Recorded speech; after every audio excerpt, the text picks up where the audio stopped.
turi mu rugo kwa Keti. Uyu mwana we w'umuhungu rero yumva urusaku rw'imodoka maze akarungurukira mu idirishya, ahita abona rero ari buje, maze agahita agenda yiruka cyane agasanga Sylvie umukozi wabo mu gikoni, ati tantine, mama yagarutse, mama araje. Ahita kandi ashaka gukata yiruka nyine ngo ajye gusuhuza mama we, birumvikana abamukumbuye kubera yuko bamaze iminsi adahari nyine ari mu rugendo rw'akazi.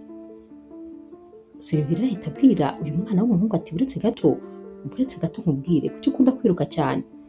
Sylvie ahita amera nk'upfukamye imbere y'uyu mwana w'umuhungu, maze akamufata ibiganza byombi akamubaza ati uribuka se ibintu byose nakwigishije? Uyu mwana w'umuhungu ati yego, byose rwose ndabyibuka. Ati ngaho rero bimsubiriremo uko nabikwigishije. Uyu mwana w'umuhungu ati wanyigishije gusoma Bibiliya, wambwiye kandi ko ngomba kuzajya nubaha ababyeyi, ikindi kandi wanyigishije gukora amasuku, guhanagura intebe, utubati, gukoropa ndetse rwose no kugufasha guteka ngukatira ibirungo. Ibintu rero byose wanyigishije ndabyibuka neza cyane, ikindi kandi wagiye unamfasha nyine mu myigire yanjye, umfasha amadevuwari n'ibindi. Sylvie ahita amubwira ati uri umwana mwiza cyane, rero ukomeze witware neza kandi nyine ujye wereka mama wawe ko hari ibintu bimwe na bimwe wamenye gukora. Uyu mwana arashimira uyu mutantine nyine, maze agasohoka yiruka akajya guhobera mama we, baba banakumburanye cyane. Sylvie nawe ahita asohoka maze akajya kwakira nyine uyu mama ubuje rwose anananiwe, akamutwaza ibintu byose maze bakajya mu nzu. Bicara rero muri salo, maze uyu mama nyine Keti ahita abwira Sylvie ati Sylvie ndagushimye rwose, hano hose harasa neza, hari isuku rwose itangaje. Sylvie rero ahita amubwira ati hoya rwose ntabwo ari ngiye kuyagushimira, ahubwo nyine ukwiye gushimira uyu mwana wawe kubera ko rwose niba wabikoze byose. Keti rero atangaye ahita ahindukira nyine akareba uyu mwana we rwose uri mu kigero cy'imyaka 9, maze akamubaza ati koko se nibyo? Uyu mwana ati yego, ati igihe utari uhari uyu mutantine yanyigishije ibintu byinshi cyane rwose, ni njyewe mba nakoze amasuku ngiye nyine kuko yarabinyigishije ndabimenya, ikindi kandi njye namufasha guteka nyine nkajya mutegurira ibirungo. Mama we arishima cyane maze agahita ahobera uyu mwana ati ni ukuri ndi proud yawe rwose. Ahita abwira Sylvie ati uri umukobwa mwiza cyane kandi ndagukunda, urabizi ngufata nk'umwe mu muryango wacu, warakoze cyane rero ku kazi katoroshye wakoze. Sylvie rero ahita amubwira ati ni inshingano zanjye kubera ko nyine nibyo umpembera. Keti ati hoya urarenze rwose, urenza ibyo nakabaye nguhembera. Sylvie rero ahita abwira Keti ati ngiye mu gikoni, hari ibyo twari turi gutegura n'ubundi reka nkomeze nyine mbategurira amafunguro. Keti rero asigara yicaranye n'uyu mwana we w'umuhungu, maze agakomeza amubaza ati none se mbwira ibintu byose tantine yakwigishije. Arabimubwira byose nyine uko bingana, maze Keti agahita akora mu isakoshi akamuhereza amashokora aba yamuzaniye. Ahita amubwira ati none se ko udatangira kuyarya kandi mbizi ko yakunda cyane, nakuzaniye nyine amashokora ayo ukunda kurusha ayandi niyo nakuzaniye. Uyu mwana ahita abwira Keti ati hoya mama, ntabwo rwose nkimeze kwa kundi nari meze mbere, urumva nyine tantine Sylvie yambwiye yuko ntagomba kuryagagura, ntagomba kurya nyine mu masaha atari ayo kurya, rero ntabwo nyine aya mashokora ndi buyarye, ubwo ndarindira nyine amasaha naza kugera niko nza kuyafata. Yambwiye ko rwose ntagomba kujya mpora mfite ibintu ndi kurya, ngo ntabwo ari byiza, ni ukurushya igifu. Mama we rero noneho arishima inshuro nyinshi cyane rwose, maze akavuga ati rwose Sylvie ni umukobwa mwiza cyane, kandi rwose mwana wanjye ibintu byose yakwigishije n'iby'umumaro, ni byiza uzajya ukurikiza inama ze nyine, kuko nta kintu na kimwe kitari cy'umumaro yakubwiye.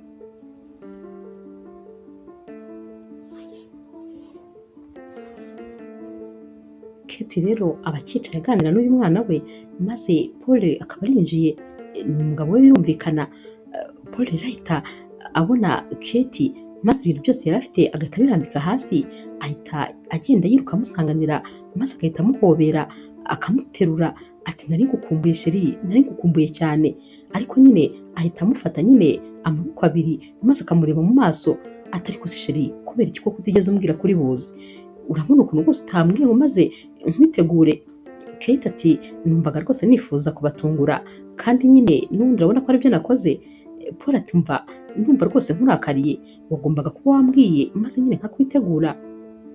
Keti ati nari ngukumbuye cyane, ndumva kandi nkumbuye rwose no kurya nyine bya byo kurya ujya untekera, ndumva nshonje bikaze. Paul rero ahita abwira Keti ati urabikumbuye cyane, ubu nyine ukibivuga. Ubwo Paul aba yatangiye kuzinga ishati nyine azamura amaboko ayizinga, ubona nyine ayigeza nko mu nkokora. Ati ubu nyine ngiye guhita njya mu kazi, ngiye guhita ngutekera ibyo kurya ukunda, ndahari rwose ku bwawe. Keti ati woya sheri, ntabwo rwose ari ibyo navugaga, reka Sylvie ategure nta kibazo, wowe nyine uza tuba twiganirira. Paul ati hoya, ntiwumva se bishoboka, wamaze kuvuga ubu byarangiye, nagiye ahubwo. Ahita rero agenda yerekeza mu gikoni, maze agahita yambara itaburiya nyine nk'ibisanzwe, agahita atangira gutegura amafunguro. Sylvie rero ahita aza amusanga ati nari nje kubafasha. Paul ati nta kintu cyo kumfasha kiri hano, kubera ko umugore wanjye yambwiye ko akeneye kurya ibyo namutekeye, ntabwo rero ari ibyawe ashaka. Ubwo rero rwose ako ni akazi kanjye, ndabikora byose. Sylvie ati ariko burya nanagukatira nyine ibintu ukeneye nkabigutegurira byose maze wowe ugateka. Paul ati hoya, igendere rwose. Ahita anamufata mu bitugu nyine akamusohora mu muryango, ati gendere, nta bufasha nkeneye. Ahita rero atangira guteka yishimye cyane rwose, ari no kuririmba uturirimbo, ari nako rwose ari kwibyinira, aba anezerewe cyane kubera ko ari gutegurira umugore we akunda cyane. Keti rero hashira umwanya, maze agahita aza kureba umugabo we, ahita asanga ari gushyira ku masahane, agahita amubwira ati none se nibura ko watetse waretse nkabitegura ku meza. Paul ati hoya, ni inshingano zanjye, ngomba kubikora bikarangira, genda wicare rwose ndabikuzanira nyine, ndumva nshaka gukora akazi kose nkakarangiza neza kuko nagatangiye. Keti rero ahita asubirayo, maze akaba yiganirira nyine n'uyu mwana we aba anakumbuye rwose cyane. Abaza rero uyu mwana ati bimeze bite ko ahantu nagusize ari ucyicaye, ntabwo wigeze unyeganyega, byaba bimeze bite? Uyu mwana ahita abwira mama we ati tantine Sylvie yambwiye ko atari byiza guhora niruka mu nzu hose, ko nyine ngomba kwicara nkaguma hamwe ngatuza. Tantine ni umwana mwiza mama, ndamukunda cyane, ndamukunda rwose, kandi nyine ankorera ibintu byose byiza, udahari yanteguriraga amafunguro kwa kundi ujya ubingenzereza, kandi akantegurira ayo nkunda gusa. Ni umwana mwiza cyane rero. Mama we ahita amubwira ati ndumva rwose ntangiye gufuhira urukundo ukunda tantine. Noneho uyu mwana w'umuhungu agahita amubwira ati hoya mama, ntufuhe. Mama we ati hoya, nakubeshyaga, urumva nabikora se? Ndagukunda cyane, kandi umuntu ugukunze nawe ndamukunda, mba nifuza ko wabona ibyiza gusa, kandi nanone wahura n'abantu beza gusa. Ahita ahobera uyu mwana we rero ati ndakwishimiye rwose mwana wanjye. Muri ako kanya rero Paul aba yamaze gutegura, ahita azana rero amafunguro ku meza, maze bajya gutangira gufata amafunguro. Bose batangiye nyine gushyiramo amafurusheti. Uyu mwana ahita ababwira ati mube muretse mwese, bagahita bamureba, arababwira ati tubanze dusenge. Ahita rero asenga nyine, agasengera aya mafunguro, maze yasoza agahita ababwira ati noneho rwose mwafungura nta kibazo. Keti ahita abaza uyu mwana ati usigaye ujya kurya ukabanza gusenga, ubu se ibi bintu se kandi byo wabikuye hehe? Uyu mwana ahita amubwira ati mama, nk'uko nyine nahoze mbikubwira kare, ibi nabyo rwose ni tantine Sylvie yabinyigishije, yambwiye ko nta na rimwe ngomba kurya ntasenze, kuko rwose atari byiza. Mama we rero ahita amubwira ati rwose Sylvie yakoze akazi katoroshye muri uru rugo. Paul nawe ahita amubwira ati Sylvie ni umukobwa mwiza cyane, kandi rwose yita ku mwana wacu, ndetse amutoza n'imico myiza. Ni ukuri mba numva nyine ntekanye iyo yasigaranye n'uyu mwana wacu. Paul rero ahita abaza Keti ati none se sheri, urampa amanota angahe? Keti ati uzi ko nari nahugiye mu biganiro, nta nubwo nari numva uko bimeze, ahubwo reka mbyumve maze nguhe amanota. Ahita rero atamira, maze agahita amubwira ati wawu, biraryoshye cyane cyane rwose, ndumva ndi buguhe 9.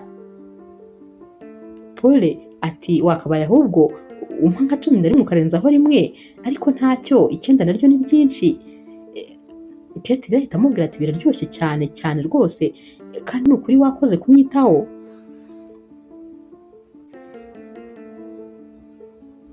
Ku mugoroba rero haragera maze Kate na Paul bakajya kuryama, bagera mu buriri maze n'ubundi bakabanza kuganiraho gatoya. Paul ari kubwira Kate ati nari ngukumbuye ariko ndagukunda cyane rwose, iyo utari hano mba numva nyine hari igice cy'ubuzima bwanjye ndi kubura, ubyumve rwose uri byose kuri jyewe. Kate ahita abwira Paul ati nanjye ndagukunda cyane, ati ariko nanone mpora mbyibazaho, nibaza ukuntu dukomeza gukundana tumeze rwose nk'aho twamenyanye ejo, nyamara tumaranye imyaka myinshi dufitanye n'umwana mukuru. Ntabwo rwose nari nzi ko ibi bintu bibaho, ko abantu bashobora kubana maze bagakomeza gukundana ndetse rwose urukundo rukaniyongera nyuma yo kubana kwabo. Paul ahita amubwira ati umva rero rwose gukundana kwacu ahubwo bizaniyongera kurusha, njyewe ntakubeshye sinzi uko mba nkubona, gusa nyine ngufata nk'aho rwose uri byose kuri njyewe, si no kugufata ahubwo niko bimeze, uri byose byanjye, rero mba numva rwose ntakabaye mba ahantu utari. Kate ahita amuca mu ijambo ati ariko mbona twakabaye twitoza kuba rwose umwe yabaho igihe undi yaba adahari. Paul ati hoya nta mpamvu yo kubyitoza kuko ntabwo bizigera bibaho kandi sinanabishobora, njyewe ndagukunda cyane, ngutekerezaho igihe icyo ari cyo cyose n'aho ndi hose, rero rwose uri byose ndetse uri impamvu yanjye yo kubaho.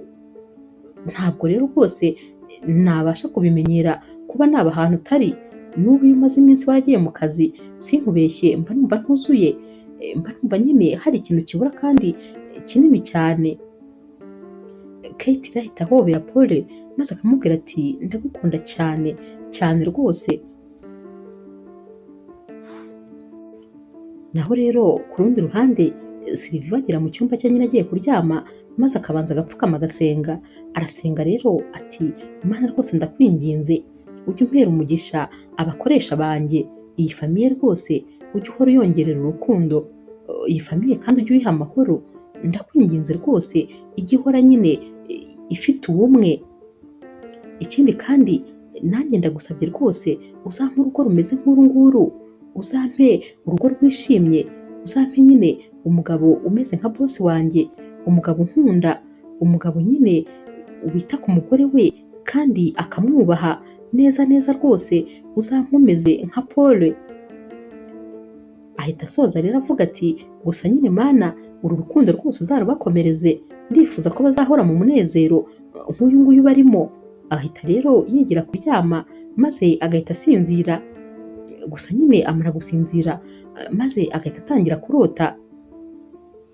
Arota rero yibona yambaye ikanzu y'abageni ari kumanuka amayesikariye, aba ari umunsi we w'ubukwe nyine, gusa nyine biba ari mu nzozi ze.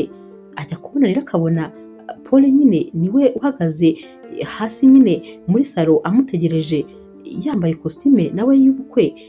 Ahita rero amusanganira akamufata akaboko maze agahita amuhobera akamusoma maze agahita amubwira ati ndagukunda cyane kandi nzagukunda ubuziraherezo. Sylvie rero ahita akangukira hejuru yabize ibyunzwe maze agahita atangira gutokesha ati hoya kubera iki narota ibi bintu, rwose Mana ndakwinginze ibi bintu byigize kure, nta kuntu rwose narota umugabo wa mabuja, umugabo we ndamwubaha cyane. Ikindi kandi nizere ko rwose izi nzozi zitazigera ziba impamo, ntazasenya urugo rwose rwa Kate ndetse na Paul. Ahita asenga nanone maze rwose agatokesha nyine izi nzozi aba amaze kurota maze agahita aryama, gusa aryama afite ubwoba, aba afite igihunga cyinshi cyane rwose. Buracya mu gitondo rero maze Sylvie akabyuka akajya mu kazi ke nyine nk'uko bisanzwe, amara kugasoza maze akaba yikinira nyine n'uyu mwana wo muri uru rugo nk'uko bisanzwe, aba ari kumwigisha udukino tugiye dutandukanye, baseka bishimye bibereye muri jaride. Kate rero arebera mu idirishya maze akabareba nyine ukuntu bishimye, areba ukuntu uyu mwana we rwose anezerewe maze amarira agatangira gushoka ku maso, gusa nta jambo na rimwe avuga, arihanagura maze agahita agenda akajya kwicara mu cyumba. Kate rero ahita afata telefone maze agahamagara umuntu agahita amubwira atumva Ben, ubu ngubu rwose nagarutse mu rugo rwanjye, ntabwo rero nshaka ko rwose uzongera kumpamagara, nta mesaje, nta cati izo ari zo zose. Niba ukeneye ko tuvugana byihutirwa ujye unyandikira muri email, ubwo nzajya ngusubiza, gusa ntuzakore ikosa ryo kumpamagara cyangwa kunyandikira mesaje ntabiguhereye uburenganzira. Uyu musore atangira kumubwira ati ariko nawe urabizi, maze Kate agahita amuca mu ijambo ati nawe urabizi, ceceka, ibyo navuze wabyumvise, niba ukeneye ko tuvugana uzajya unyandikira email, ubwo nzajya ngusubiza, nkubwire nyine igihe tugomba kuvuganira. Ahita akupa telefone maze akimyoza, ukabona rwose ntabwo yishimye, aba ameze nyine nk'umuntu ufite ikibazo kandi gikomeye.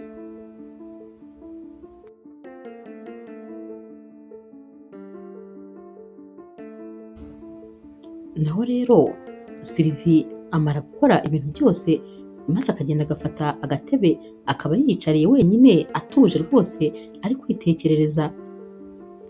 Agatotsi rero karamutwara maze akaba arasinziriye nyine yicaye, ahita atangira kurota abona nyine we na Paul bari mu cyumba cye bari gusomana bishimye ndetse rwose bari kugenda berekeza ku buriri.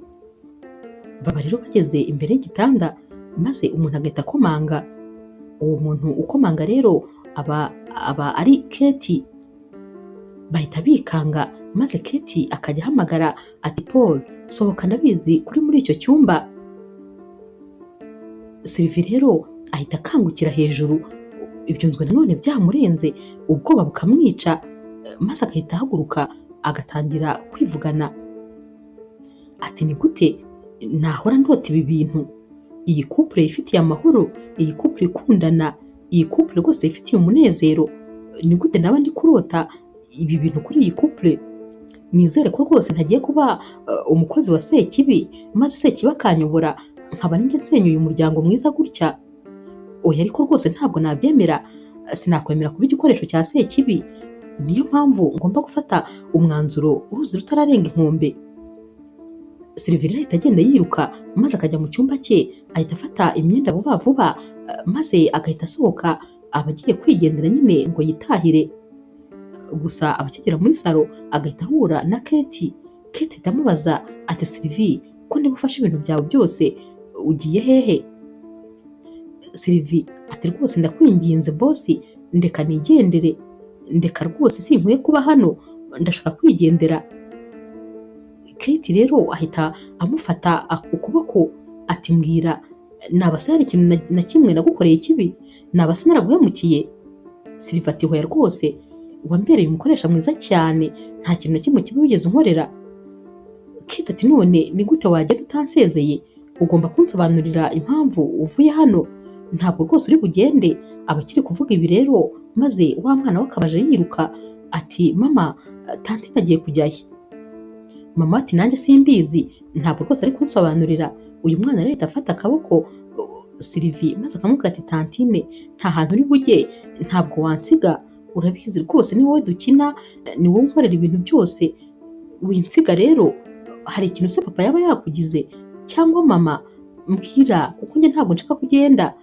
Sylvie rero aceceka akabura icyo avuga maze uyu mwana agahita yivumbura agasubira mu cyumba agenda arira. Sylvie rero amwitegereza maze nyine agahinda kakamwica, agahita akurikira uyu mwana maze agatangira kumuhendahenda. Kate rero ahita akurikira nawe Sylvie nyine aho aba yagiye kureba uyu mwana maze akabwira Sylvie ati ntakubeshye, ntabwo rwose nzi ikibazo ufite, sinzi nuko bimeze kuko wananiwe kubimbwira, ariko nanone rwose ntabwo nakubura, urabizi nyine uri ingenzi hano mu rugo rwacu, umfatira umwana neza, umwana wanjye aragukunda cyane, akubuze rwose agahinda kamwica, kandi nanjye ndakwishimira ndetse nishimira akazi kawe. None rero ngiye kukongeza umushahara maze umushahara wawe nkukube kabiri.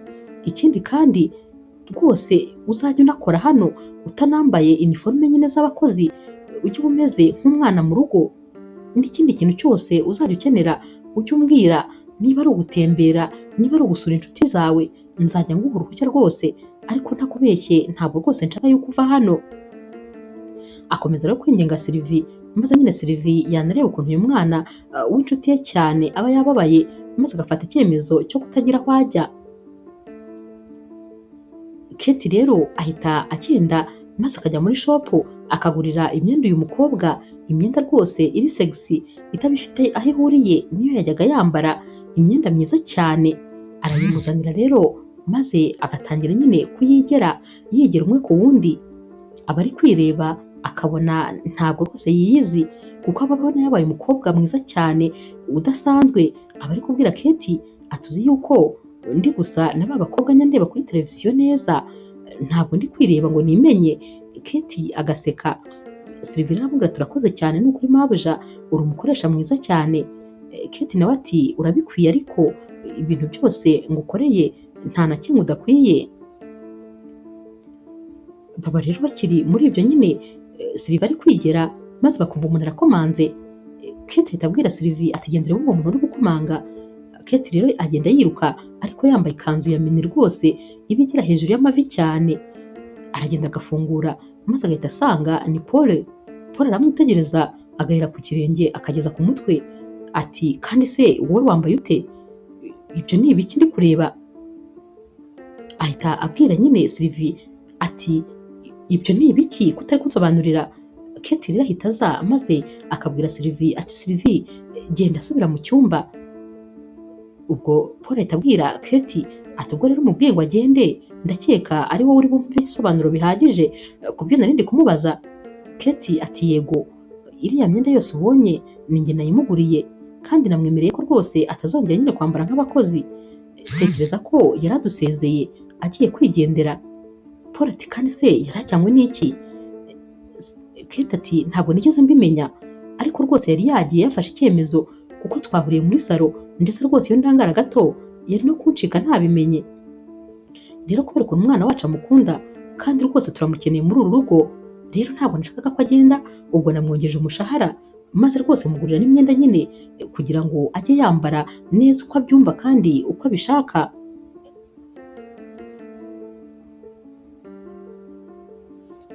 Paul rero ahita abwira Kate ati noneho nyine ubwo ndasobanukiwe, nari nyobewe mu byabaye, nabonaga rwose atambaye uko bisanzwe. Kate ahita abwira Paul ati sheri reka ibyo tubyihorere, ahubwo se nyibwirira wiriwe ute, ku kazi byagenze neza? Paul ati yego, gusa ndumva naniwe. Kate rero ahita amubwira ati genda ujye muri dushe maze uhindure imyenda, nanjye ngiye kugutegurira amafunguro, kubera ko rwose biragaragara ko uretse no kuba unaniwe uranashonje, bishoboka ko ari nayo mpamvu ufite imbaraga nkeya. Paul ahita amubwira ati icyo ngukundira uba wamenye ibyo nshaka byose mbere y'uko mbivuga. Umunsi wakurikiye rero Sylvie aba ari guteka maze agasiga ibyo kurya biri kuri gaze akajya muri dushe gukaraba.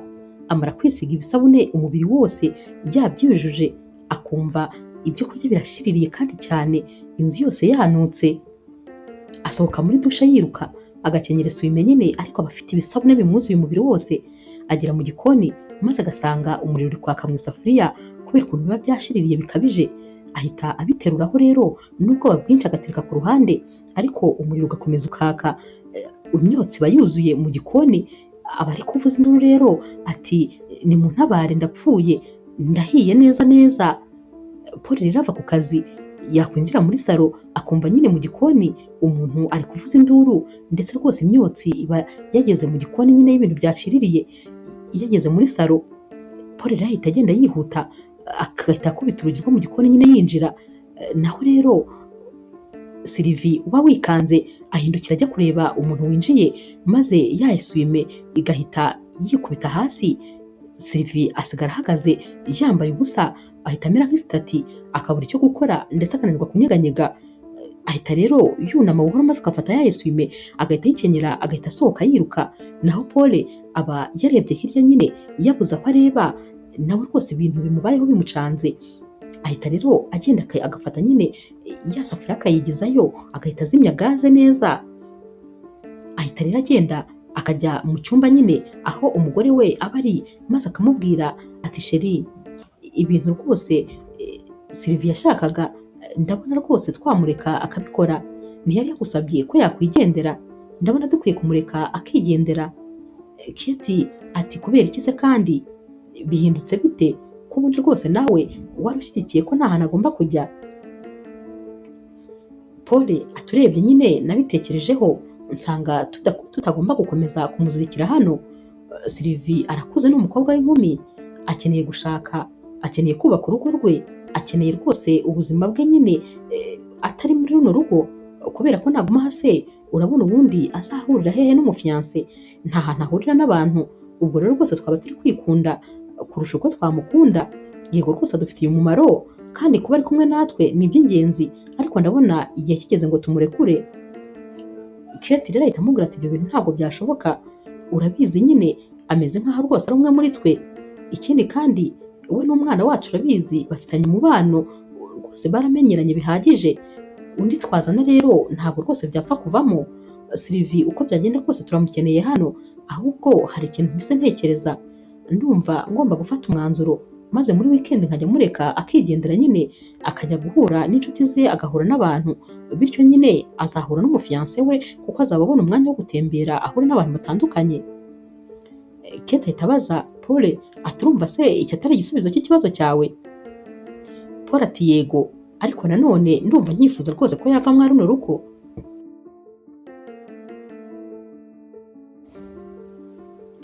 Kate rero abwira Paul ati ndakwinginze reka uyu mukobwa agume hano, mukeneye hano rwose, ndifuza ko nyine urugo rwacu ruguma rutuje, dore twari tumaze kwibagirwa akajagari kajyaga kaba hano. Paul rero abura ukundi kuntu abigenza, maze akamubwira ati ngaho rwose nta kibazo, urabizi ko ikintu cyose unsabye kukiguhakanira ntabwo njya mbishobora, ngaho rwose nagume hano. Ku munsi rero wakurikiye, Sylvie ahamagara mubyara we nyine nawe uba ukora muri iyi karitsiye Sylvie aba akoramo, aramubwira ati ngwino kundeba, ndumva rwose mfite ibintu byinshi ngomba kukubwira. Uyu mubyara we aza kumureba, maze Sylvie agatangira amubwira nyine ibintu byose, amubwira ukuntu yahoraga arota abona ari gushakana na bosi we Paul, akanamubwira ati noneho ejo rwose yambonye nambaye ubusa, gusa ndumva noneho hano nahahaze ku buryo numva nkeneye kwigendera, sinakomeza kuba muri runo rugo kandi ndabona rwose ntangiye kuba ikigusha. Uyu mubyara we rero ahita amubwira ati nyamara rwose ufite ubwenge bukeya, ndabona warakeye ku mubiri warahindutse, ariko mu bitekerezo uracyari zeru. None se urumva izo nzozi uhora urota kuri bosi wawe nta kintu na kimwe zikubwiye? Urumva udakwiye kuziha agaciro? Sylvie ahita abwira uyu mubyara we ati oya rwose, ahubwo nsigaye numva wagira ngo nkoreshwa n'imyuka mibi. Ni gute ndota ibyo bintu? Umuntu nkanjye wizera Imana, umuntu mpora nifuriza ibyiza abandi, ni gute narota ibyo bintu koko? Ntabwo njya mbyumva. Uyu mubyara we ahita amubwira ati nyamara natangiye mbikubwira ko ufite ubwenge buke cyane, ntabwo rwose kuba umukobwa mwiza ari ukudatekereza, ikindi kandi kwigira umuntu witonda cyane ntabwo byishyura, urakeka bizaguha amafaranga? Noneho rero reka nkubwize ukuri kwa nyako, njyewe ntabwo ubizi ko mpembwa ibihumbi 80, ariko kubera kuryamana na bosi wanjye ampemba ibindi 200 ku ruhande, ubwo ku kwezi nyine amafaranga ninjiza nawe urayumva. Sylvie ahita atangara ati mu izina rya Yesu, ati ni gute umuntu nkawe nzi rwose uyobora korari, ari wowe rwose utera amakorasi menshi, ni gute ukora ibyo bintu? Uyu mukobwa ahita amubwira ati rwose njyewe urabizi nyine Imana ndayitinya, kuko n'ubundi mu rusengero ninjye mba ndi imbere n'ayo makorasi ninjye nyatera, ariko noneho ntinya ubukene kurenza uko ntinya Imana. Sylvie ahita amubwira ati nyamara rwose imyuka mibi ahubwo ishobora kuba ari wowe yabanjemo, ni gute waryamana na bosi wawe? Uyu mubyara ahita amubwira ati nyamara ni akazi kawe, komeza urangare. Ati bosi wanjye kubera nyine icyo gikorwa dukorana, uzi ko yanyubakiye inzu iwacu mu cyaro nini cyane kandi nziza, ati ikindi yanguriye ibibanza 3 byose, ubu ndi umukobwa ufite inzu n'ibibanza, ibyo bintu se nari kuzapfa mbigezeho? ubu ababyeyi banjye babayeho neza, bari mu nzu nziza, nawe urambwira ibyo ngibyo? Nimva hano nzagenda rwose, nzaba mfite ibindi bintu byo gukora, ni akazi kawe. Sylvie rero yumva ibyo bintu byose uyu mukobwa afite, maze nyine agatangira kubitekerezaho atangaye, gusa agahita yigarura, agahita amubwira ati hoya, njyewe ntabwo ibyo bintu byambaho, niyemeje kutazaba rwose igikoresho cya Sekibi, reka ahubwo rwose igendere, igendere, ndumva ibintu uri kunganiriza bitari kunyura habe na gatoya. Uyu mubyara we rero ahita ahaguruka akamubwira ati ndigendeye, n'ubundi ngiye gutegurira boss wanjye, araje mu kanya, gusa amagambo tuvuganye usigare uyatekerezaho kandi neza, uri umukobwa mwiza, ugaragara neza, nuramuka rero wiyegereje boss wawe azagutetesha ndabizi, kandi uzahita ubona amafaranga menshi kuko azayaguha, dore ni n'umukire. Sylvie rero ahita amubwira ati natokesheje rwose, ngaho genda, genda, sinkeneye kumva amagambo ari kukuva mu kanwa. Sylvie asigara yivugana yatangaye cyane ati mbega mubyara wanjye, ati burya bwose ni kuri yateye, najyaga ntekereza ko rwose ari umukozi w'Imana, naho neza neza ni igikoresho cya Sekibi neza neza, gusa nyine ubu rwose agomba kunyanduza ibi bintu. Iyi famiye ndayikunda, ni abana beza cyane kandi nabo barankunda, ntabwo rwose nabahemukira. Ku rundi ruhande rero umushuti wa Paul aramuhamagara maze akamubwira ati hari ibintu rwose nshaka ko tuganira. Paul rero aramubwira ati ndi mu rugo, waza nta kibazo tukavugana. Uyu mushuti we rero araza maze akicara, akabura ijambo na rimwe avuga, agatangira kujya areba hasi, areba hejuru, areba hirya, akanyura ntahumbye, ubona rwose ibibazo byamurenze. Paul ahita amubwira ati si uku nkumenyereye, ubundi nyine menyereye kuza ukaba ufite amagambo menshi, ufite sitori zo kuntera, ariko uyu munsi ndabona wagira ngo ntuhari, haba habaye iki? Uyu mushuti we rero aramubwira ati impamvu rwose meze gutya ni uko mfite ibintu bikomeye cyane nifuza ko rwose tuganiraho, gusa ni ibintu binankomereye kuba nabisohora mu kanwa nkabikubwira. Paul ahita amubwira ati nta kibazo rero mbwira, ndabimenya ari uko ubivuze nyine, nutabivuga ntabwo ndi bube mbizi. Uyu mushuti we rero ahita amubwira ati ndumva rwose nta n'imbaraga zo kubivuga mfite, reka ibi bintu tubyihorere tuzabiganire ubutaha. Paul ati ariko nicyo cyari kikuzanye, rero bimbwira nanjye nkeneye kubimenya, niba rwose ubona nanjye nkeneye kubimenya bivuge, nta kibazo ndakumva. Uyu mushuti we ahita amubwira ati ibintu ngiye kukubwira rero byerekeye ku mugore wawe. Paul ati umugore wanjye? Umugore wanjye se kandi yaba yabaye iki? Uyu mushuti we ati umugore wawe ashobora kuba rwose afite undi mugabo bakundana. Paul aceceka akanya maze agahita abwira uyu mushuti we ati urashaka kuvuga ngo umugore wanjye ashobora kuba anca inyuma n'undi mugabo? Umushuti we ati cyane, wabyumvise neza rwose. Paul rero atuje cyane ahita abwira uyu mushuti we ati ariko se nkwibarize ko najyaga ngira ngo rwose uri inshuti yanjye, ubu kubera iki rwose uri kunkora ibi bintu? None se urumva uri kungukire hehe? Inyungu yawe iri he?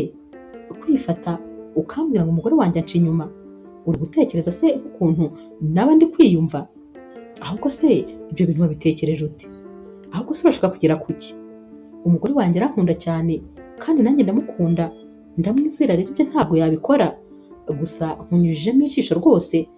Ngaho rero haguruka umvire mu nzu, ikindi kandi nimero yanjye rwose uve hano wayisibye, kubera ko sinifuza ko wazongera kumpamagara ukundi, njye nawe birangirira aha ngaha, inshuti mbi gusa. Uyu musore rero ahita ahaguruka agataha, ariko rwose ubona nawe ababaye. Nyamara Paul ibintu bamubwiye biba rwose byamukoze ahantu, ahita afata imodoka agiye kuba yitemberera, agenda ari kurira inzira yose, yihanagura abitekerezaho, yongera akarira, kandi mu by'ukuri nta nubwo rwose aba abifitiye gihamya, ariko agahinda kaba kamwishe ko kubitekereza gusa. Ibintu byose rero biranga, maze Paul agataha, aragenda akajya mu buriri akabura ibitotsi. Abona rero Kate yatinze kuza kuryama, maze akajya kumureba. Agera muri salo agasanga Kate ari kuri telefone, aba ari kuvugana n'umuntu amubwira ati kubera iki wampamagaye kandi narabikubujije? Urabona se utanyiciye gahunda? Sinakubwiye ko ari njye ngomba kuzajya kwihamagarira? None urampamagara nta soni kandi ubizi ko ndi mu rugo? Gusa nyine nta kibazo, ubwo tuzahura. Ariko rero rwose sinshaka kuzongera kumpamagara. Kate rero ahita yumva nyine ibirenge by'umugabo we maze agahita akupa telefone. Paul ahita amubaza ati sheri, ko watinze kuryama umeze neza? Ahubwo se ko nawe ku matelefone ni amahoro? Kate ahita amubwira ati yego, ni akazi gatunguranye nyine, nari ndi kuvugana n'abantu bo ku kazi. Paul ati nibyo se koko? Ni ibya nyabyo? Kate ati cyane ni ibya nyabyo, ahubwo tugende tujye kuryama. Baragenda rero bagera mu buriri. Paul agahita abaza Kate ati mukunzi, ndifuza kukubaza, ese haba hari ibintu njya nkora mu rukundo utishimira? Kate ati hoya, nta na kimwe. Paul ati none se naba ntagukunda bihagije? Kate ati hoya rwose, urankunda ndetse birenze uko ubitekereza, kuko nasabye Imana umugabo mwiza kandi yarakumpaye, ntakubeshya urenze kure rwose amasengesho nasenze. Paul ati ndakwinginze mbwiza ukuri rwose, niba hari icyo nakosora mu rukundo ndagikosora, kuko urabizi ni wowe mbaraga zanjye, uri byose byanjye. Rero rwose nifuza kuba umugabo ukubereye kandi ukunezeza. Niba hari icyo nakora umbwire nacyo kandi nzajya ngikora. Mbwira niba ntagukunda ku gipimo wifuza. Kate rero aba yatangiye kurira, amarira aba ari gushoka ku matama, maze akabwira Paul ati hoya rwose, ndagukunda cyane kandi nawe uko nkunda biranyuze, nta kindi na kimwe nshaka kongeraho, urabizi nyine uri byose byanjye. Paul rero ahita apfukama ku buriri, maze akamubwira ati rwose kuba ngupfukamye imbere ubifate nk'ibintu by'igiciro cyane, kandi mfukamye imbere nyine ngira ngo ngusabe ikintu gikomeye. Kate ati nta kibazo. Paul ati ndakwinginze, nsezeranye ko utazigera unsiga na rimwe, nsezeranya ko uzagumana nanjye ibihe byose. Kate ati rwose ndabigusezeranyije, sinzigera ngusiga na rimwe, kuko ndagukunda cyane, ntabwo rwose naba ahantu utari. Barahoberana rero maze bakaryama, ariko n'ubundi umutima wa Paul ntabwo uba utuje habe na gatoya. Aba ari gukomeza yibaza ku magambo uyu mushuti we yamubwiye, akibaza ku matelefone uyu mugore waba yitaba yihishe rwose, ubona ko adakeneye ko hari undi muntu n'umwe wumva ibintu yaba ari kuvuga. Bukeye rero wa mubyara wa Sylvie aza kumureba, aza noneho amuzaniye imyenda myinshi rwose. Araza rero agatangira kuyirambura ati Sylvie, nakuzaniye imyenda iri sexy, uzajya wambara nyine kugira ngo ubashe gukurura boss wawe cyane. Aba yamuzaniye utuntu tw'udukabutura tugufiya, maze akamwereka ukuntu azajya twambara tugufi cyane rwose n'utujipo. Amwereka agakanzu maze akamubwira ko uzajya ukambara buri gihe ugiye gutegura ameza cyangwa se uri gukoropa, ubizi neza ko boss wawe yicaye muri salo. Sylvie rero areba iyi myenda yose, maze akabwira uyu mukobwa atumva rero nkubwire, wikomeza kwigora rwose, ibintu uri kumbwira sinabikora, nta nubwo nabitekereza, kubera yuko umushahara mpembwa muri uru rugo urampagije, ikindi kandi bamfata neza cyane, ibyo birampagije rwose, mfite amahoro, ndanezerewe. Uyu mubyara ahita amubwira ati komeza wigire nabi, ubu rwose amahirwe ari kukuza imbere yo kugira ngo ube wakira, ariko wowe uri kugenda nyine uyacisha hirya, ni akazi kawe. Umubyara we ahita amubwira ati iyi myenda naguze nayiguze amafaranga menshi, ndigendeye niba udakeneye kunyumva, ariko iyi myenda uzayambare kandi uzayikoresha icyo nakubwiye kuyikoresha, ntuzayipfusha ubusa, uramenye rwose utazapfusha amafaranga yanjye ubusa. Sylvie rero asigara ari kurambura iyi myenda, akajya ayirambura akayireba, arumirwa rwose, akibaza impamvu umubyara we akomeje kumuhatira gukora ibi bintu rwose bitaba bimurimo habe na gatoya. Afata iyi myenda ariko akagenda nyine akayibika, kuko ntabwo aba yari kuyisiga muri salo. Ku rundi ruhande rero Paul ahamagara wa mushuti we, maze akamubwira ati mbabarira rwose umunsi washize ko nakubwiye nabi cyane, gusa nanjye rwose ntangiye kugenda nkekakeka umugore wanjye nubwo nta gihamya mfite. Asigaye yitaba amatelefone kandi yihishe. Nk'ubu rwose ku mugoroba numvaga abwira umuntu ko bari buze kubonana uyu munsi.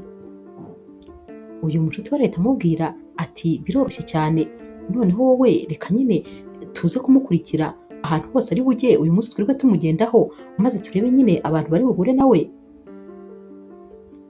Babigenza batyo rero, maze Paul na wa mushuti we nyine bakajya mu modoka bakagenda bagenda inyuma Keti. Bajya kubona bakabona rero Keti agiye ahantu nyine imodoka iba iparitse, ahantu nyine hihishe umuntu uhaparitse imodoka, hahita havamo umugabo maze agahoberana na Keti, bagahoberana cyane bakanasomana bakaganira rwose ubona bishimiranye. Uyu mushuti rero wa Paul ahita amubwira ati wabibonye ibyo nakubwiraga? Naho rero Paul we ajya gufungura urugi rw'imodoka ngo asohoke, aba ashaka kujya kurwana n'uyu mugabo. Naho umushuti we aramubwira ati uramenye rwose wirwana n'uriya mugabo, ahubwo wowe nyine tegereza uraza kuvugana n'umugore wawe muri mu rugo mwenyine, naho uriya mugabo rwose mwihorere. Aramufata rero akamukomeza akamubuza gusohoka kubera ko rwose umujinya we wamwishe. Paul ahita abwira uyu mubyara we, uyu mushuti we ati ubu koko uyu mugore wanjye yatangiye ryari kunca inyuma, ahubwo se niki ntamukoreye? Yabuze iki ku buryo atangira kujya ajya kunca inyuma? Ntabwo mbyumva. Paul rero ataha yumva rwose isi yamwikaragiyeho, aragenda akicara, akajya yicara muri salo, agahaguruka akajya mu cyumba, agahaguruka akajya hanze, ahantu hose wagira ngo bafite ibintu biri kumujomba. Ahita rero yongera agafata imodoka agasohoka, aragenda nyine akibera iyo ngiyo, agatinda rwose hanze cyane. Aza kuza rero mu masaha y'umugoroba, maze agahagarara nyine hanze, agahita ahamagara Keti ati sheri aturi mu rugo? Keti ati yego. Paul ati nanjye ndi hanze, sohoka gatoya uzi hari ikintu nshaka kukwereka. Keti arasohoka maze agahita asanga nyine imodoka iparitse muri parikingi yabo, imodoka y'umweru idekoye neza rwose nkaho nyine biteguye kuyihamo umuntu impano. Keti araza akayikorakoraho, maze Paul agahita amubwira ati iyi modoka ni iyawe? Ubwo nyine aba ari kumuha urufunguzo rwayo. Ati kandi rwose nifuzaga nyine kuguha ikintu gishya muri iyi minsi. Keti ahita abwira Paul ati urantetesha bikabije, gusa ni ukuri wakoze cyane ndishimye, iyi modoka nayikunze.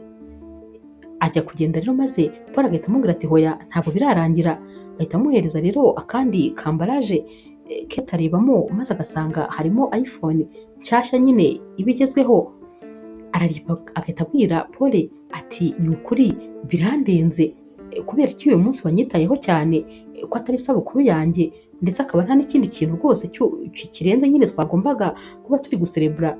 Paul ati ngewe mpora nserebura urukundo rwacu, ndagukunda cyane ku buryo mba numva nakora buri cyose kuri wowe. Keti rero aramubwira ati wakoze cyane, gusa umenye ngo ndishimye.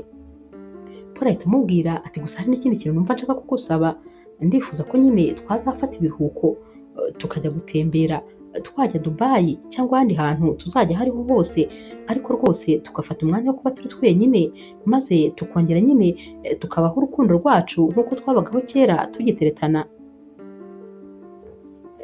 Keti rero areba mu maso y'uyu mugabo we, maze akamubwira ati nta kibazo reka tujye mu nzu, maze ibisigaye nyine tuba ariho tubivugira.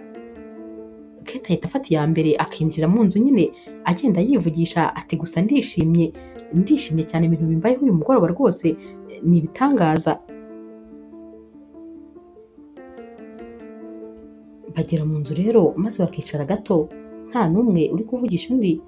Paul aba ari kwitegereza Keti, ubona rwose ariko amurebana umubabaro mwinshi. Keti rero ahita abwira Paul ati rwose umbabarire mukunzi, ntabwo bishoboka ko twajya muri ibi biruhuko. Naho Paul ati kubera iki?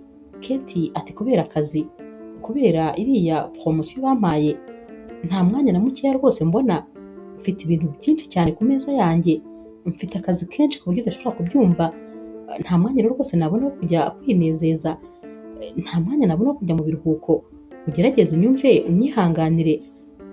Naho Paul ahita amubwira ati koko se nibyo? Nicyo gituma rwose udashaka ko tujya mu biruhuko? Reka rwose wikwigora, ibyawe byose ndabizi, kubera ko utabona yuko ngerageza gushyiramo imbaraga kugira ngo ibyabaye mbyiyibagize, nubwo rwose nta mbabazi wansabye. Kate ahita amubaza ati ahubwo se ibyo uri kuvuga ni ibiki? Paul ati nzi byose, nzi iby'urukundo rwawe n'undi mugabo muncana inyuma. Ahubwo se ni iki yakubwiye cyangwa yagukoreye cyatumye rwose wibagirwa urukundo rwanjye nawe, cyatumye wibagirwa ubucuti bwanjye nawe, cyatumye wibagirwa umubano mwiza njye nawe twabanaga? Ni iki yagukoreye?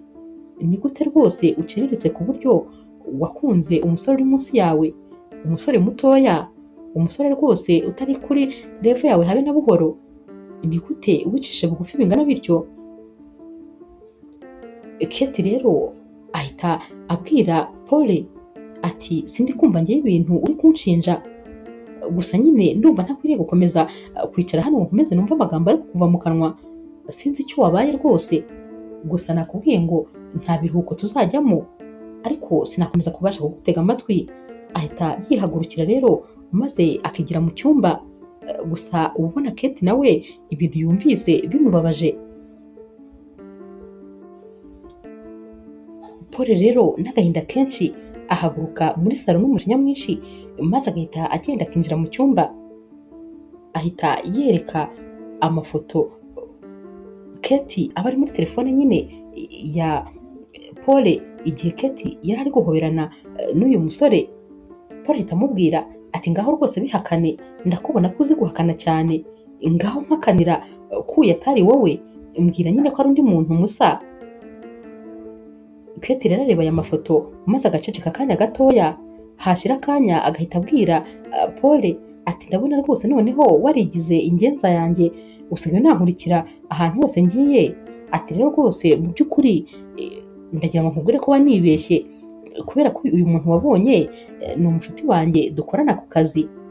Paul ati umuntu mukorana ku kazi murahoberana nk'uko mwahoberanye maze mukanasomana ku munwa se? Nuko abagabo bose mukorana mubigenza?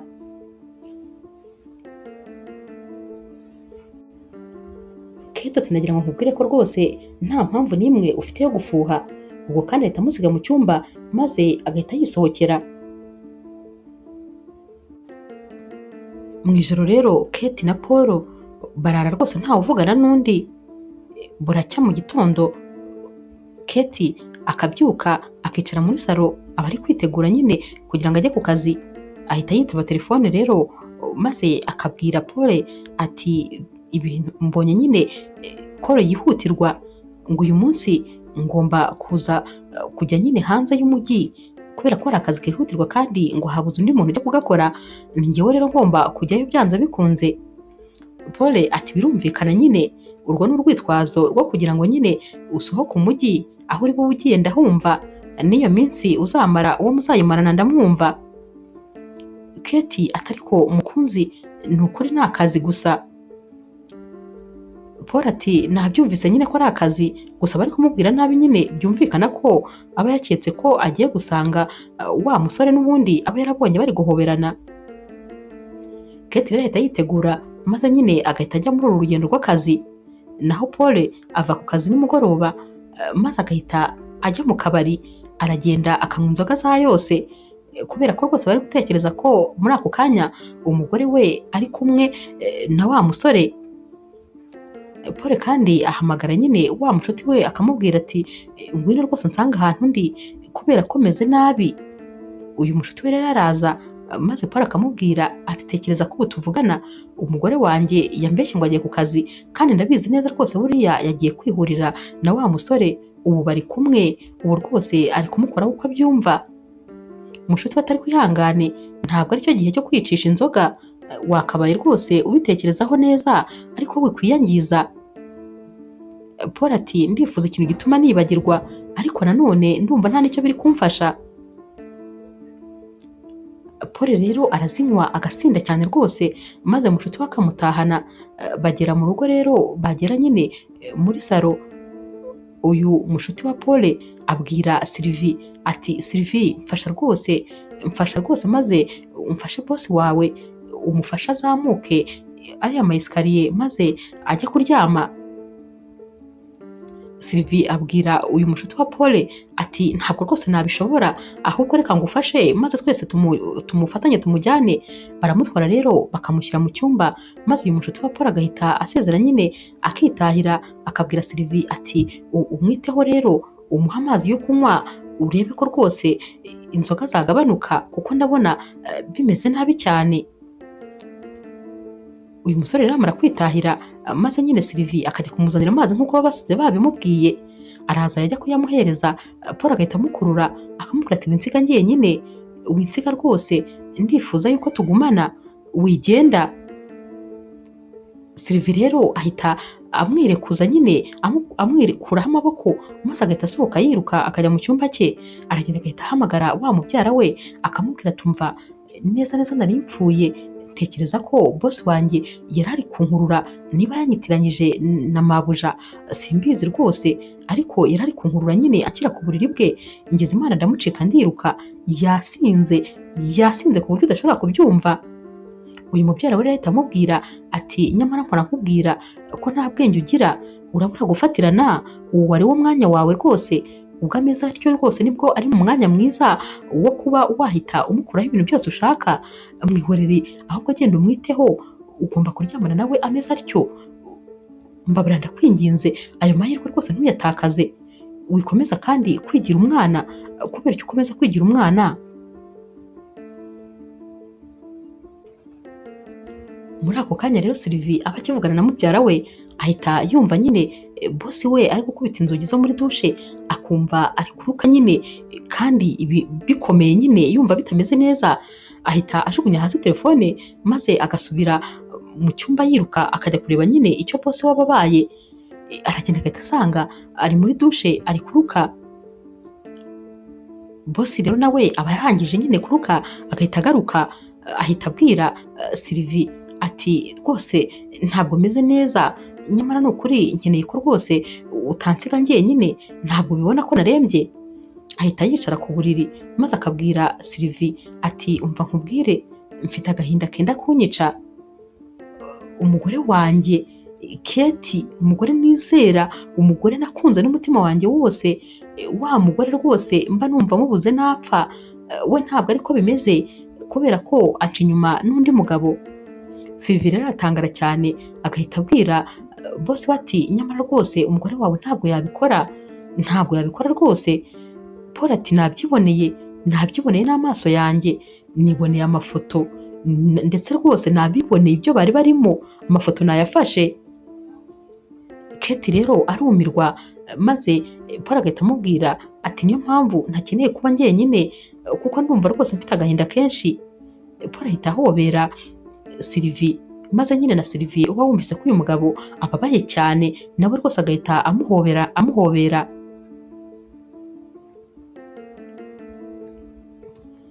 Gusa nyine Sylvie rwose ntabwo umutima uba uri kumwemerera kuguma aha. Ahita rero ahaguruka, maze akabeshya Paul ati reka njye kuzana telefone yanjye ndaje, ariko nyine we rwose wari uburyo bwo kugira ngo amucike yigendere.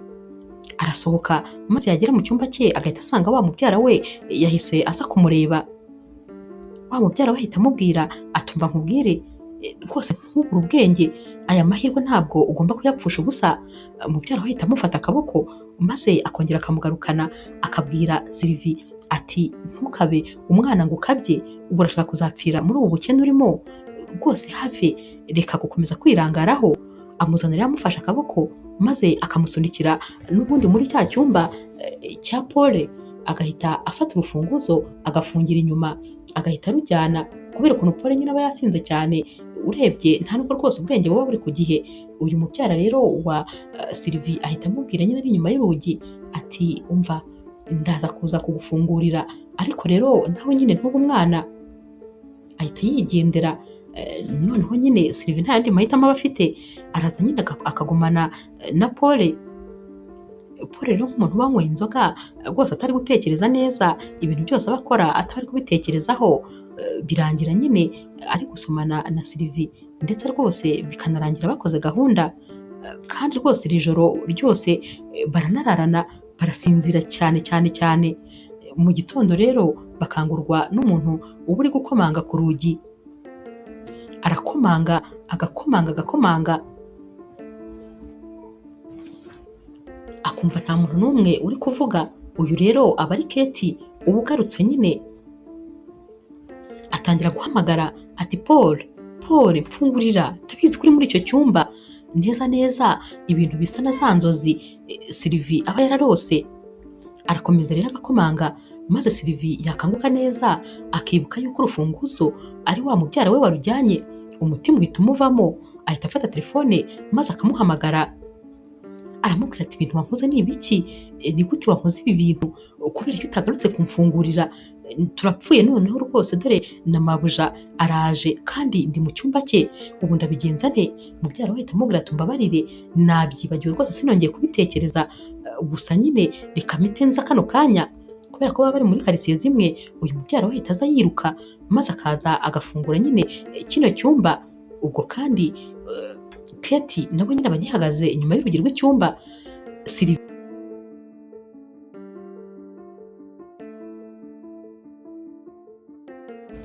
Sylvie asohoka muri kino cyumba yiruka nk'umurabyo.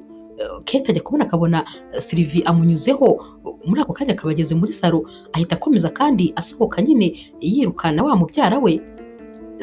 Keti rero yinjira mu cyumba cye maze agahita abwira umugabo we ati koko se n'ibi bintu wankora? Iminsi 2 gusa ukaba utangiye kunca inyuma n'umukozi wanjye.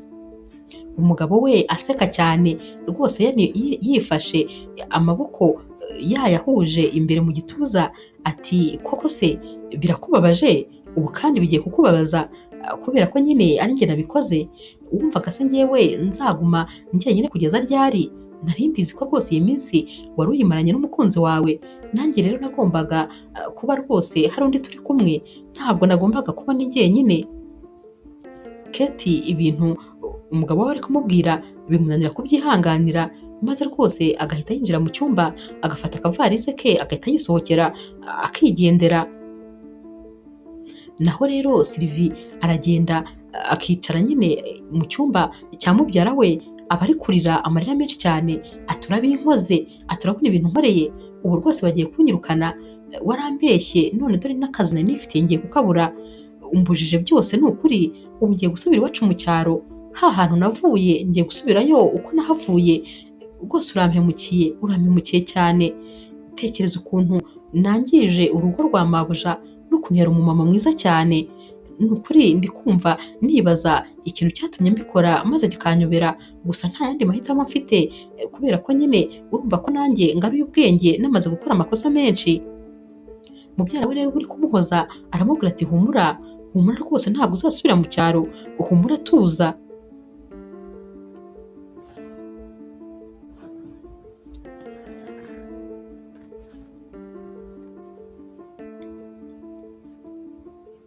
Paul rero we abona umugore wamaze kugenda, maze nyine agahamagara Sylvie, kubera ko nyine aba akeneye ko aza agasigara mu rugo, agasigarana n'umwana wabo nyine nk'ibisanzwe, kuko Paul aba agomba kujya ku kazi.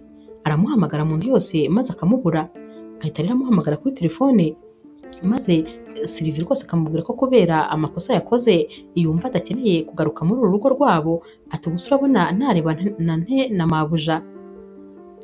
Paul ati garuka rwose urebe umwana, kubera yuko amafuti si ayawe n'ayanjye, nari nanyweye inzoga nyinshi cyane, kandi rwose umbabarire ku byabaye byose. Sylvie rero aragaruka, maze rwose agasanga noneho na Keti ntawe uhari.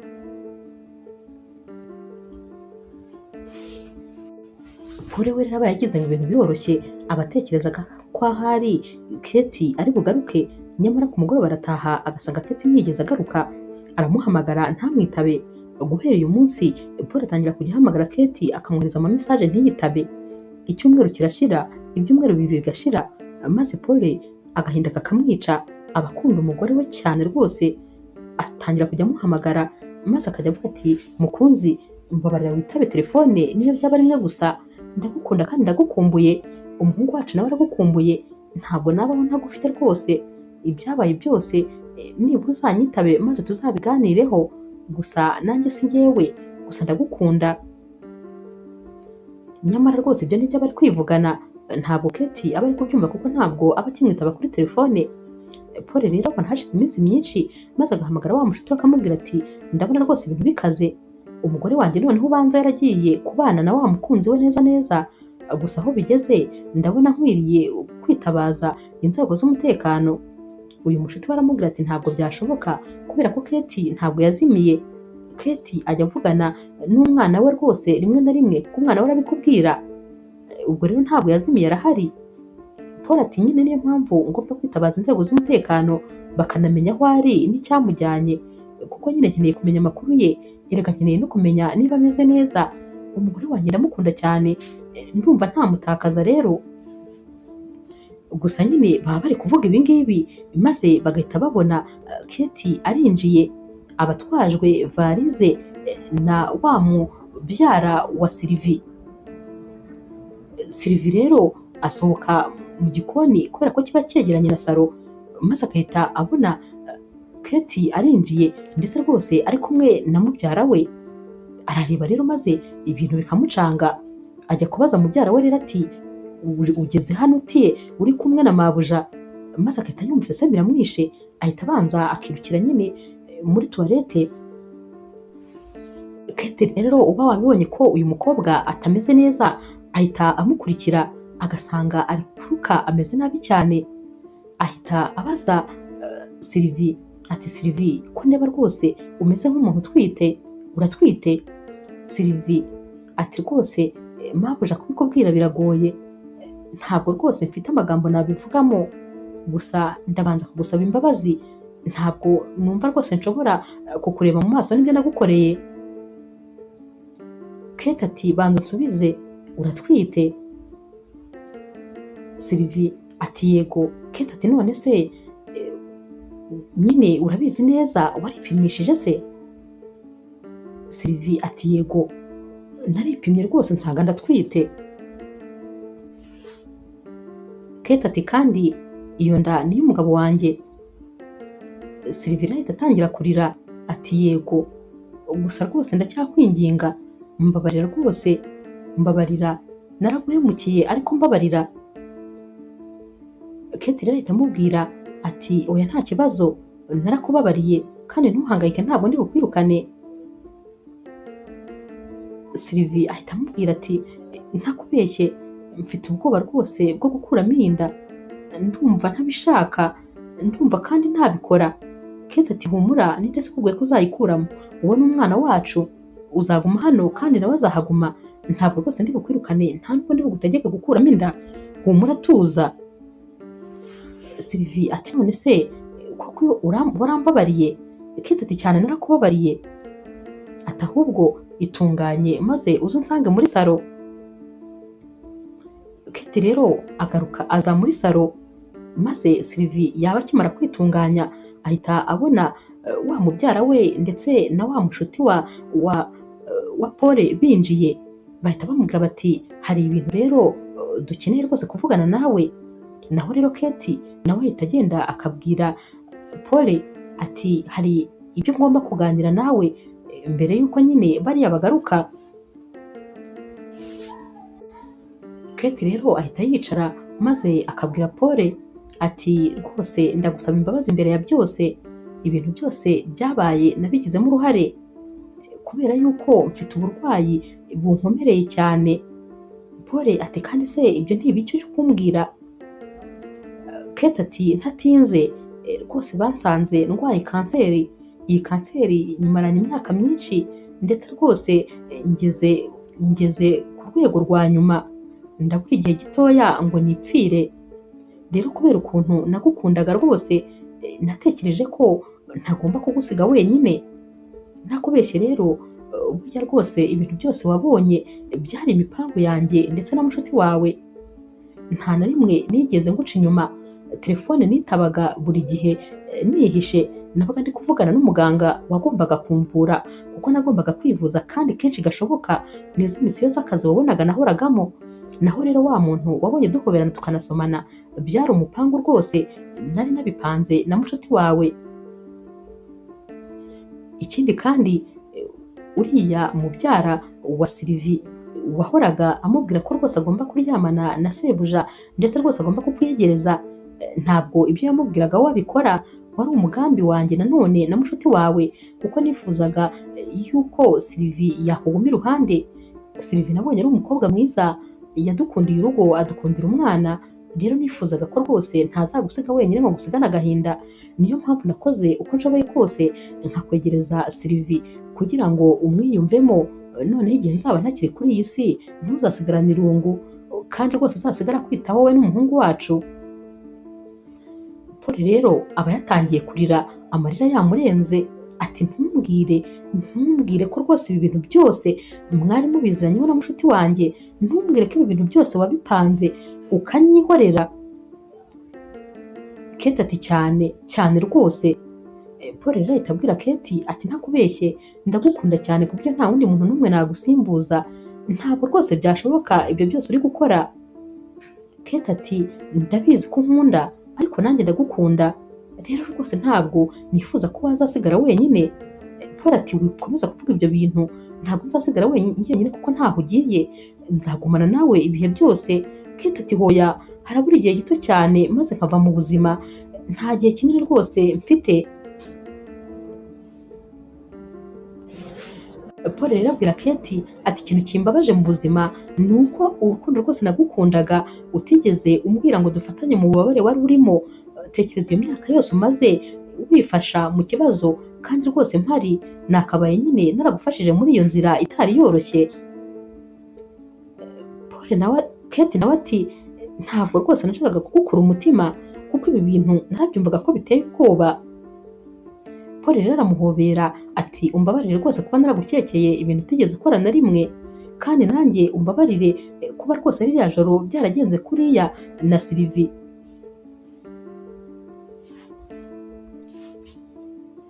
Paul rero ahita abwira Kate ati gusa noneho nyine ndifuza ko njye nawe turwana urugamba turi babiri, ndifuza ko turufatanya, witangira kunsunikira mu maboko y'undi muntu, reka ahubwo dufatanye rwose muri iki kibazo. Kate ahita amubwira ati yego rwose ndagushimiye. Barahoberana maze Paul amarira agakomeza gushoka ku maso. Ku rundi ruhande rero wa mubyara wa Sylvie ndetse na wa mushuti wa Paul nabo bamubwiza ukuri nyine ibintu byose uko byagenze, maze bakamubwira ko nyine wari umupangu kandi wari wavuye kuri Kate. Sylvie rero nawe arumirwa, akumirwa rwose, maze mubyara we akamubwira ati ntabwo rwose ibintu nakubwiye nigeze mbikora, sinigeze ndyamana na boss wanjye n'umunsi n'umwe, urabizi ko kuva na kera natinyaga Imana, n'ubu niko byari bimeze, gusa impamvu twabigufashijemo wowe ni uko nyine urumva ko Kate yari afite ikibazo gikomeye, yifuzaga ko rero wazamusigaranira umugabo ndetse n'umwana ugasigara ubitaho. Kate rero na Paul basohoka mu cyumba maze bakagaruka muri salo, na Sylvie na babandi baba bari kumwe mu cyumba cye nabo barasohoka, bose bakaza bagahurira muri salo nyine. Paul ahita abaza wa mushuti we ati ibi bintu byose wari ubizi maze ntiwagira ikintu kimwe umbwira?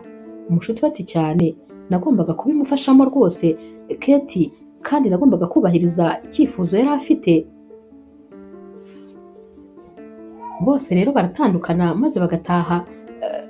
Kate rero ahita asanga n'ubundi Sylvie mu cyumba cye maze akamubwira ati ni ukuri wambereye umukobwa mwiza, wankundiye umwana nk'aho uri mama we, wadukoreye ibintu byose byiza, rero nahoraga mbikubwira ngo ngufata nk'aho uri umwe muri twebwe, rwose nta minsi nsigaje kuri ino si, ndarwaye kandi ndarembye, ariko hari ikintu nshaka kugusaba, ndakwinginze mukobwa mwiza, ndifuza ko rwose igihe nzaba ntakiri hano uzakomeze kunkundira umwana, uzakomeze kumwitaho, ndetse rwose uzite no ku mugabo wanjye, ntibazagire icyo babura kandi ntibazigere babura ibyishimo na rimwe muri uyu muryango.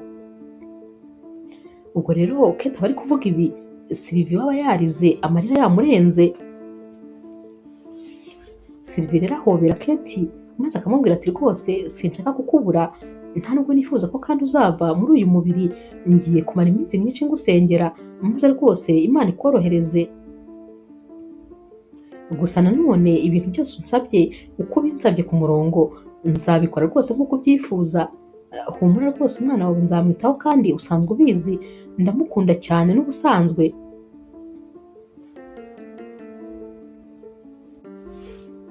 Hashira iminsi mike rero maze Paul akajyana Kate kwa muganga. Umuganga rero abwira Paul ko rwose kanseri ya Kate igeze kure, ko ndetse arwaye kanseri nyine yo muri nyababyeyi, kandi ko rwose yarangije gukwirakwira mu nda hose. Aramubwira ati nta kintu cyo gukora na kimwe gihari, byararangiye rwose, nta kumuvura kubera ko yakwirakwiriye ahantu hose hashoboka.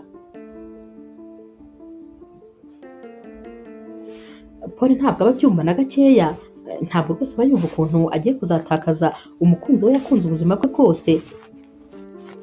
Gusa nyine barataha, maze Paul agakomeza kwita kuri Kate ndetse rwose no kujya amubwira amagambo meza. Aba yumva nyine yifuza ko nubwo ari mu minsi ye ya nyuma, ariko rwose yazava mu mubiri yishimye.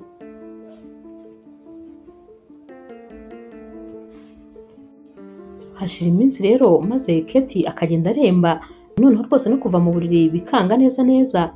Umunsi umwe rero aba aryamye mu buriri afite imbaraga nke cyane, ahamagara rero umugabo we ndetse agahamagara umwana we na Sylvie. Aricara rero ari kubaganiriza, maze akababwira ati mwese rwose ndabakunda kandi cyane. Abwira rero uyu mwana we ati mwana wanjye, igihe uzaba ubona ntakiri hafi, gusa n'ubundi nzaba rwose nkiri iruhande rwawe, nzakomeza kukwitaho uko bizagenda kose. Uyu mwana ntabwo aba ari kumva ibintu mama ari kumubwira, ntabwo nyine aba yumva ubusobanuro bwabyo. Kate kandi abwira Sylvie ati ibintu nagusabye uzabizirikane, uzabifate nk'isezerano. Umuryango wanjye wose uzawiteho, uzite ku mugabo wanjye nkunda, uzamukunde kandi ntuzigere umuca inyuma na rimwe. Ikindi kandi uzite ku mwana wanjye, nanjye rwose nzaba hafi yanyu. Arongera rero agahindukira maze agafata mu biganza bya Paul akamubwira ati mugabo mwiza, ndagukunda cyane rwose. Paul ati nanjye urabizi ko ngukunda. Amarira yatangira gushoka nyine mu maso ya Kate, maze akamuhobera rwose umwanya munini. Paul rero yumva Kate ameze nkaho rwose atakiri kunyeganyega, ajya kubona akabona amaboko araguye. Paul areba neza maze rwose agasanga Kate ashizemo umwuka. Ahita abwira Sylvie ati jyana umwana, sohokana umwana muri kino cyumba vuba vuba. Sylvie rero n'igihunga cyinshi n'ubwoba ndetse n'amarira, kuko baba ari mukuru aba yatangiye gukeka ibibaye, ahita afata nyine umwana maze akamusohokana. Paul ashyira ku buriri neza Kate, maze akabona rwose ko umwuka wamushizemo. Paul atangira kurira cyane avuze induru ati ntabwo rwose wansiga, iki ntabwo aricyo cyari igihe cyiza cyo kunsiga, kuki ugiye rwose. Akomeza avuze induru nyine ari nako arira cyane, ariko ibi byose biba byarangiye nyine aba yavuye mu mwuka.